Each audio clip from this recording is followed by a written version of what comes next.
বৃহস্পতিবার পবিত্র রাতে কেউ যদি এই দোয়াটি 100 বার করে, কোনদিন পৃথিবীর কোন মানুষের কাছে তার হাত পাততে হবে না।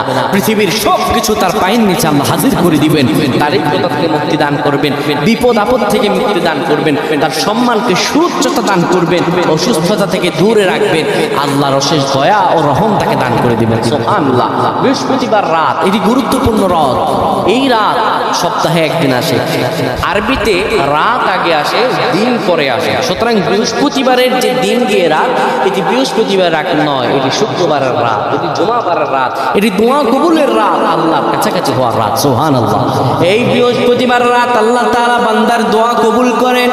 কেউ যদি বৃহস্পতিবার রাতে ঈশা নামাজের পরে পবিত্র হয়ে ইয়া হাইয়ু ইয়া হাইয়ু ইয়া হাইয়ু ইয়া রাফিউ ইয়া রাফিউ ইয়া রাফিউ এই দোয়াগুলো করতে পারে 100 বার, আল্লাহ রাব্বুল আলামিন